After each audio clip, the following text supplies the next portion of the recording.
Misinformation is something every organization encounters. False information is affecting the people we serve, misleading them about important issues, scaring them with baseless data, and sometimes preventing them from accessing services they need.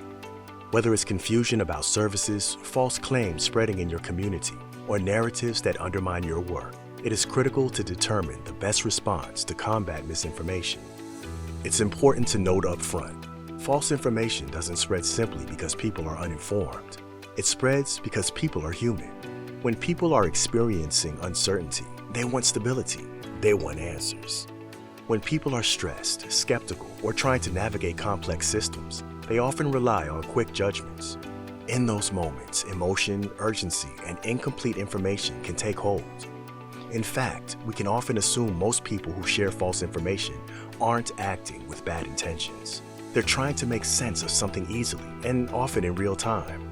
But in an environment where algorithms reward engagement over accuracy, and where many people share content without even first clicking the link, even a single misleading post can quickly spiral into something much bigger. That's why it's essential to know how to spot misinformation and how to stop it. For nonprofits, the stakes can be high. Misinformation can keep people from accessing services they need. It can also undermine your credibility or force your team into an urgent response situation instead of delivering on your mission.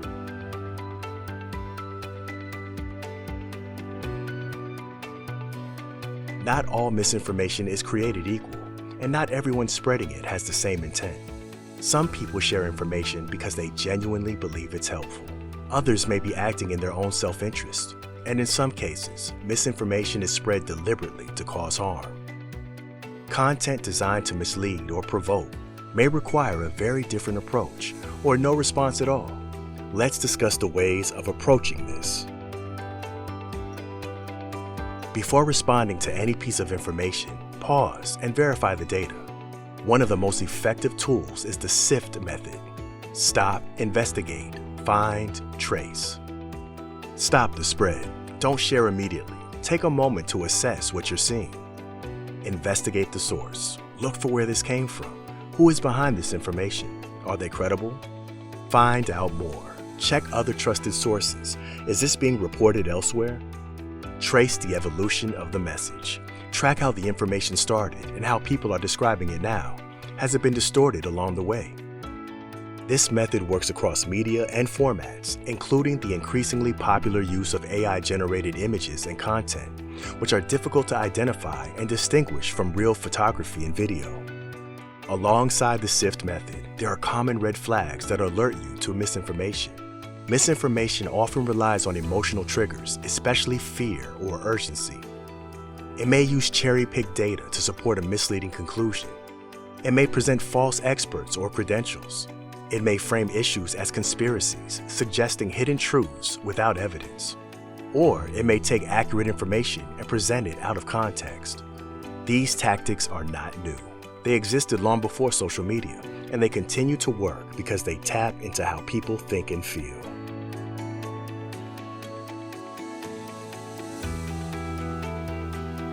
Engaging with misinformation can unintentionally amplify it.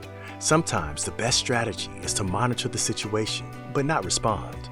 But in some cases, it may be necessary to say something. When a response is needed, here are some questions to ask yourself. Has the information spread widely, or is it still contained? What is the potential harm, and who is at risk? Who is behind it? And importantly, do we have the capacity to respond effectively? Does the response need to be internal, staff and partners, or public? If you decide to respond, here are some tips to guide your approach. First, prevention is more effective than correction. Pre-bunking, which is the process of preparing your audiences in advance, can help inoculate before misinformation takes hold. Second, consider your messenger. The person that delivers the message can matter just as much as the message itself. Trusted voices within a community are often more effective than institutional ones. Third, use the truth sandwich approach. It goes like this. State the truth first. Lead with the facts. Then provide a warning about the misinformation. After that, briefly explain how and why it's false, especially if it's mixed with real facts. and end by repeating the truth.